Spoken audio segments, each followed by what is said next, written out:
టెటే నాయకత్వంలోని భారత జట్టు 4-0 గోల్స్ తేడాతో మలేషియా జట్టుపై విజయం సాధించింది అని చూస్తున్నాం. భారతదేశాని కోసం ఆడుతున్నటువంటి మహిళల హాకీ జట్టుకి కంగ్రాచులేషన్స్. మీరు ఇలాగే మీ విజయ భావుటని కంటిన్యూ చేయాలని చెప్పేసి కోరుకుంటూ మనసా వాచా కర్మన నేను మీ అవిన్ జనగామ. రైట్, ఈ ఫస్ట్ పేజ్ నిండా యాడ్లే ఉన్నాయి. ఇది అసలైనటువంటి మ్యాటర్. సత్తా చాటాల్సిన సమయం. బోర్డర్ గవస్కర్ ట్రోఫీ సిరీస్పై Bharat head coach Gambhir. Market గతేంటి, ట్రంప్ పాలసీలతో మన ఎకానమీకి ఇక్కట్లే అంటూ కూడా చూస్తా ఉన్నాం. ఇప్పుడేగా స్టార్ట్ అయింది. ఆయన ఇంకా కనీసం పదవి కూడా చేపట్టలేదు. 17వ తారీఖు దాకా మనం వెయిట్ చేయాల్సిందే అఫీషియల్గా.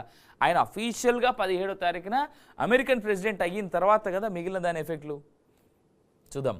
యుద్ధాన్ని ఎలా ఆపుదాం? ఉక్రెయిన్ యుద్ధాన్ని ఆపాలని అమెరికా అధ్యక్షుడిగా ఎన్నికైన ట్రంప్ రష్యా అధ్యక్షుడు పుతిన్ను ఫోన్లో కోరినట్టుగా సమాచారం. అయోధ్యపై దాడి చేస్తాం.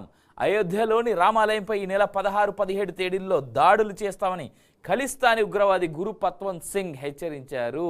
ఇదే దేశం యొక్క తిండి తింటూ ఇలాంటి దగుల్బాజీ దుర్మార్గపు ఉగ్రవాదులకి సపోర్ట్ చేసేటువంటి వ్యక్తులు కూడా ఈ దేశంలోనే ఉన్నారు అని చెప్పడానికి ఎలాంటి సందేహం అయితే నేను పడను. అలాగే ఎలాంటి వెనుక కూడా అడుగు వేయను.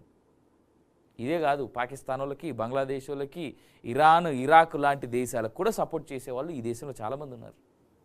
How sad it is.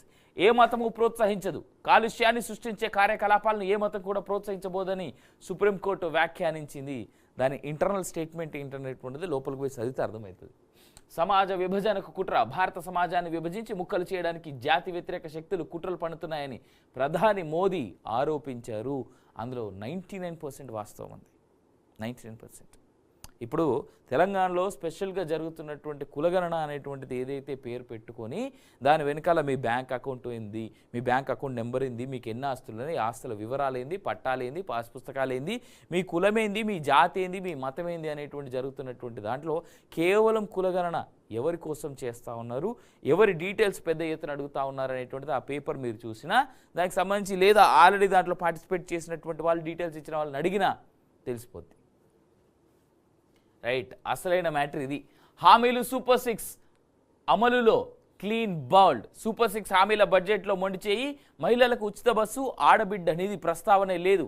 రైతు భరోసాకు 10,000 కోట్లు కావాలంటే కేవలం 1,000 కోట్లే విధిల్చిన వైనం.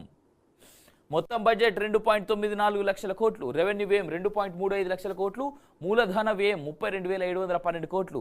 అప్పుల చెల్లింపునకు 24,498 కోట్లు.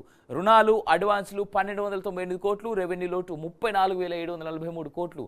ద్రవ్య లోటు 68,742 కోట్లు.